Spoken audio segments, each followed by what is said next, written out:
Hello everyone, I Ganesh sir. In this video, we will solve question number 2, exercise 13.1, chapter 13, surface areas and volumes, class 10th mathematics. Question is, a vessel is in the form of a hollow hemisphere mounted by a hollow cylinder. कि इसमें एक vessel है जो hollow hemisphere है. Hollow means अंदर से खाली है, हेमिस्फीयर की शेप है जो अंदर से खाली है, माउंटेड बाय हॉलो सिलेंडर, और एक सिलेंडर के साथ इसको माउंटेड किया गया है. हॉलो हेमिस्फीयर है और साथ में एक सिलेंडर भी जुड़ा हुआ है इसके साथ जो ऊपर रखा गया है. इसके हेमिस्फीयर के ऊपर, हॉलो हेमिस्फीयर के ऊपर एक हॉलो सिलेंडर रखा गया है जो वेसल की शेप है. The diameter of the hemisphere is 14 centimetre. जो डायमीटर है हेमिस्फीयर का वो 14 सेंटीमीटर है. And the total height of the vessel is 13 centimetre. और जो वेसल की टोटल हाइट है वो 13 सेंटीमीटर है. Find the inner surface area of the vessel. हमें वेसल का इनर सरफेस एरिया फाइंड करना है. तो पहले मैं इसकी आपको फिगर बताता हूँ कि फिगर में जो इस प्रकार से जो वेसल की शेप बन रही है वो क्या है. एक हेमिस्फीयर, हॉलो हेमिस्फीयर की फॉर्म में वेसल है.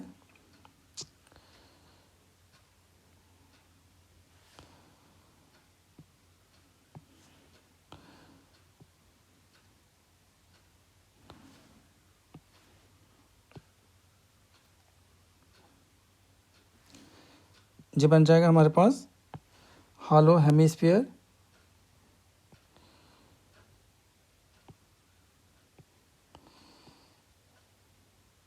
जो हॉलो हेमिस्फीयर में आ गया, और हॉलो सिलेंडर है इसके ऊपर जो रखा गया हॉलो सिलेंडर है.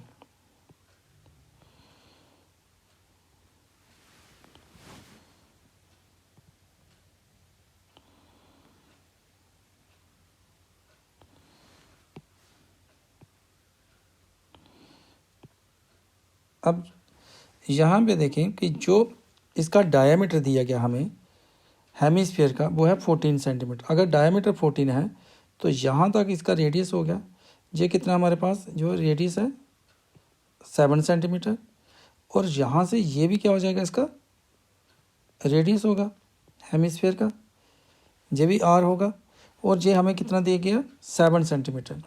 अब वेसल की जो टोटल हाइट है, जहाँ से वेसल जो है इसकी टोटल हाइट यहाँ से लेकर वेसल की टोटल हाइट दी हमें 13 सेंटीमीटर. इस हाइट के अंदर जो वेसल की हाइट है इसमें जो हेमिस्फीयर का रेडियस है वो भी है बीच में, और जो सिलेंडर की हाइट है वो भी मिलाकर आर प्लस एच दोनों मिलाकर 13 सेंटीमीटर है.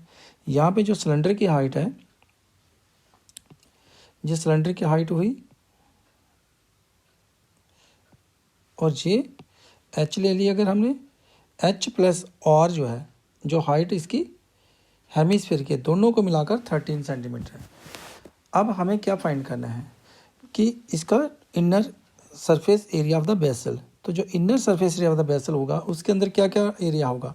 एक तो जो हेमिस्फीयर है इसका inner surface area, inner curve surface area. तो inner curve surface area hemisphere का होता है 2πr², चाहे आउटर होता है चाहे इनर होगा तो 2πr² है. सिर्फ रेडियस में यहाँ पे फ़र्क होता है कि जो इंटरनल रेडियस है या एक्सटर्नल वो यूज़ करना हमें. तो इंटरनल रेडियस जो है वो हेमिस्फीयर का 7 सेंटीमीटर, तो जो इसका इनर कर्व सरफेस एरिया होगा वो 2πr² होगा. एक तो ये लेना है.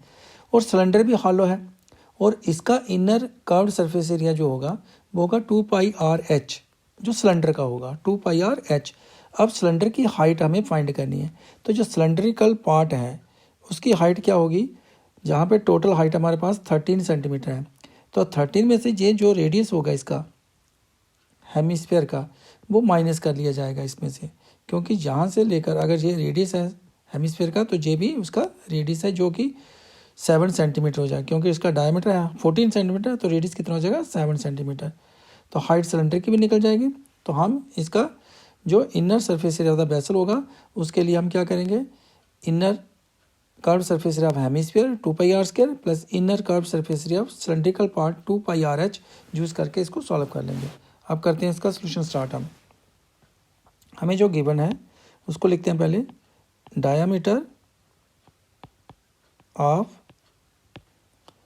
हॉलो हेमिस्फीयर या डायमीटर ऑफ हेमिस्फेरिकल पार्ट, जो दो पार्ट है इसके, हेमिस्फेरिकल और cylindrical part.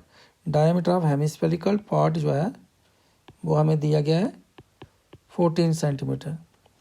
Therefore radius of hemispherical part, जो हेमिस्फेरिकल पार्ट का रेडियस होगा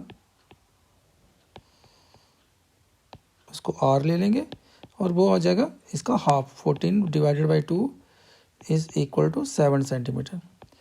अब जो सिलेंड्रिकल पार्ट है, सिलेंड्रिकल पार्ट का भी रेडियस सेम होगा क्योंकि हेमिस्फेयर पार्ट के ऊपर ही सिलेंड्रिकल पार्ट को रखा गया है। तो रेडियस ऑफ सिलेंड्रिकल पार्ट भी क्या हो जाएगा, रेडियस ऑफ सिलेंड्रिकल पार्ट वो भी r जो है वो 7 सेंटीमीटर होगा। अब total height of the vessel जो है वो हमें दी गई है, total height of the vessel is equal to r plus h। उसमें r रेडियस सिलेंड्रिकल पार्ट का, इसका हेमिस्फेरिकल पार्ट का, प्लस हाइट जो है सिलेंड्रिकल पार्ट की वो दी गई हमें 13 सेंटीमीटर। तो इसमें हमें r जो है वो 7 ले लेंगे हम, plus h is equal to 13 centimetre. तो h की वैल्यू फाइंड कर लेंगे, 13 माइनस 7 जो आ जाएगा हमारे पास 6 सेंटीमीटर। देयरफॉर जो हाइट ऑफ सिलेंड्रिकल पार्ट आएगी, हाइट ऑफ सिलेंड्रिकल पार्ट, जो सिलेंड्रिकल पार्ट की हाइट आई वो हमारे पास आ गई 6 सेंटीमीटर। अब हमें इसकी हाइट भी पता चल गई, सिलेंड्रिकल पार्ट की हाइट पता चल गई क्योंकि टोटल हाइट दी थी वेसल की 13 सेंटीमीटर, जिसमें से हमने सिलेंड्रिकल हाइट को फाइंड करने के लिए जो रेडियस था हेमिस्फीयर का वो 7 सेंटीमीटर वो माइनस कर लिया, तो सिलेंड्रिकल पार्ट की हाइट भी पता चल गई। सिलेंड्रिकल पार्ट का रेडियस और हेमिस्फेरिकल पार्ट का रेडियस सेम है। अब हमें इनर सरफेस एरिया फाइंड करना है वेसल का, तो हम करते हैं इसको, therefore inner surface area of the vessel is equal to, इसमें दो एरिया आएंगे, एक तो आएगा inner curved surface area of hemispherical part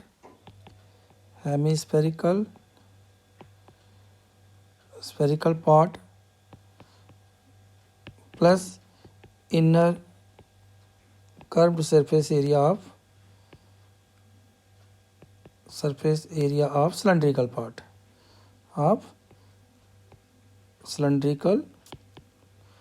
ये दोनों पार्ट के इनर कर्व सरफेस एरिया हमें ऐड करने हैं।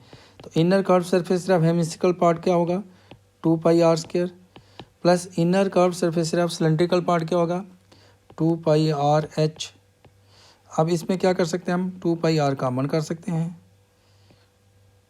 2πr कॉमन कर लिया, इसमें क्या रह गया हमारे पास r प्लस क्या रह जाएगा h। यहाँ से हमने 2πr कॉमन कर लिया क्योंकि r स्क्वायर है, यहाँ पे 2πr है कॉमन कर लिया, यहाँ पे r बच गया प्लस h। अब इसकी वैल्यू डालते हैं हम, हमारे पास जो 2π की वैल्यू 22/7 लेंगे हम, r हमारे पास कितना है जो 7 है, फिर r की वैल्यू 7 प्लस h कितना हमारे पास जो 6, जो सिलेंड्रिकल पार्ट का हाइट है, सेंटीमीटर स्क्वायर आ गई। 7 बन जाए 7 कट कर लेंगे, इसको मल्टीप्लाई करेंगे 2 को 22 के साथ, 44 इंटू 7 प्लस 6, यहाँ से जो ब्रैकेट के अंदर 7 प्लस 6 है इसको ऐड करेंगे तो आएगा 13, इसको सेंटीमीटर स्क्वायर लिख देंगे।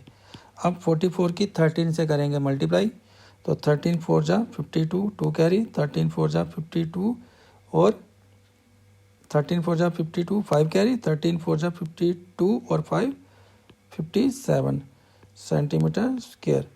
हैंस जो इनर सरफेस एरिया, जो total inner surface area of the vessel आएगा वो कितना आ गया, 572 centimetre square. Hence the total inner surface area of the vessel is equal to 572 centimetre square. इसके साथ इस क्वेश्चन का जो सॉल्यूशन था वो कंप्लीट हुआ। इस चैनल को लाइक करिए, सब्सक्राइब करें, अपने फ्रेंड्स के साथ शेयर करें। Thank you for watching this video.